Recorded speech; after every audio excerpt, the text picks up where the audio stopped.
नमस्कार दोस्तों, कहानियों की दुनिया में आपका स्वागत है। हमने अपने पिछले स्टोरी सेशन में सुना था कि थिया स्टिल्टन अपने मिस्टीरियस इनविटेशन लेटर को जब खोलती है तो उसे पता चलता है कि उसे एक एडवेंचर जर्नलिज्म का कोर्स करवाने के लिए उसकी फेवरेट एकेडमी मॉसफोर्ड एकेडमी में इनवाइट किया गया है। तो वो बहुत ज़्यादा एक्साइटेड थी वहाँ जाने के लिए। तो आगे जानते हैं हमारे नेक्स्ट चैप्टर में a night full of stars and wishes में क्या होता है। ओके, तो थिया सिल्टन ने अपना वेदर फॉरकास्ट चेक किया क्योंकि माउसफोर्ड एकेडमी जाने का सिर्फ एक ही रास्ता था और वो था बाय सी, समुद्र से। यस, तो ये जो माउसफोर्ड एकेडमी थी ये वेल आइलैंड पर थी और वेल आइलैंड 1000 ईयर्स से भी पहले बना हुआ था।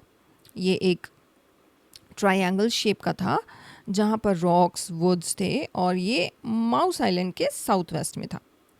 अब थिया स्टिल्टन जो हैं वो बहुत एक्सेलेंट सेलर हैं, यानी उन्हें बहुत अच्छे से नाव चलाना आता है, इसलिए इस मामले में तो उन्हें कोई परेशानी नहीं होगी। पर जब उन्होंने फॉरकास्ट चेक किया वेदर का तो उसमें उन्हें पता चला कि फॉरकास्ट कुछ बहुत अच्छा नहीं था। क्योंकि जिस समय उन्हें जाना था उस वक्त सी में बहुत ही स्ट्रॉन्ग विंड चलने की आशंका थी। बात नहीं, थिया स्टिल्टन ने कुछ सोचा। अब उनके पास 4 दिन थे अपनी फर्स्ट क्लास को स्टार्ट करने के लिए। तो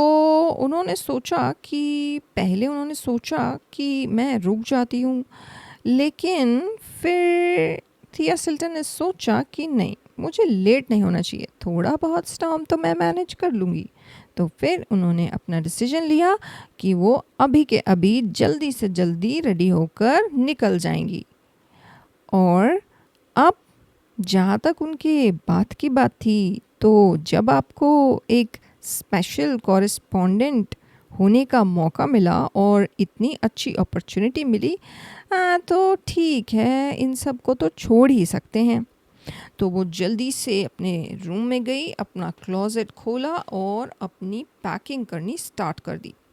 सबसे पहले उन्होंने वो चीज़ें रखी जो उन्हें अपने बैकपैक में सबसे इमीडिएटली चाहिए होंगी, जैसे कि उनका कैमरा, लैपटॉप, एक लेवेंडर ड्रेस जो उन्हें शाम को पार्टी में पहनने के लिए चाहिए थी, और एक रेड स्वेटर अगर ठंड हुई तो, हाइकिंग बूट्स बाहर जाने के लिए, एक रेन कोट इन केस बारिश हो जाए, और एक ब्लू ट्रैक सूट हर रोज़ पहनने के लिए।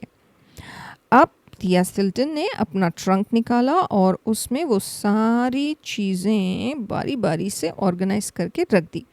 उसके बाद उन्होंने उसमें रखी अपनी बाकी फेवरेट चीज़ें, जैसे कि अपनी फेवरेट बुक जर्नलिज्म वाली, अपने पुराने काम के कुछ सैम्पल्स, कुछ और एक्स्ट्रा कपड़े, एक दो एक्स्ट्रा जूते और अपनी फैमिली की पिक्चर्स।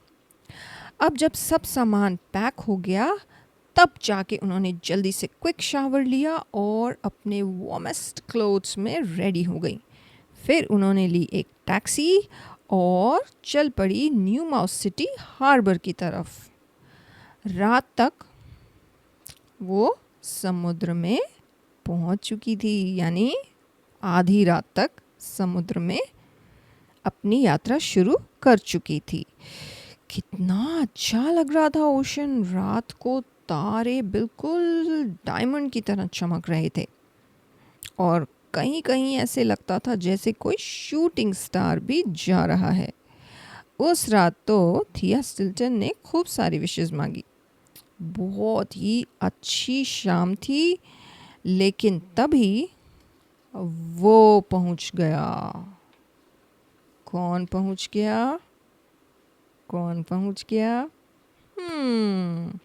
ये हम जानेंगे नेक्स्ट चैप्टर में। और अब बाय बाय से पहले फिर हम जानते हैं एक नए वर्ड के बारे में जो है कैटामरन। कैटामरन क्या होता है? ये एक सेल बोट होती है जिसमें 2 हल्स एक साथ जॉइन होते हैं। और इनके नाम कहाँ से आए हैं? इनके नाम आए हैं तमिल वर्ड्स से, जो है कट्टू, जिसका मतलब होता है बांधना, और मरम जिसका मतलब होता है वुड। तो कट्टुमरम को इंग्लिश में कैटामैरन कहते हैं, और ऐसा सबसे बड़ा कैटामैरन बना था 145 फीट लंबा और 54.5 feet wide. Okay so friends, अब हम करते हैं बाय बाय, और फिर हम मिलेंगे नेक्स्ट स्टोरी सेशन में, जिसमें हम जानेंगे कि इसके आगे क्या हुआ। तब तक के लिए बाय बाय।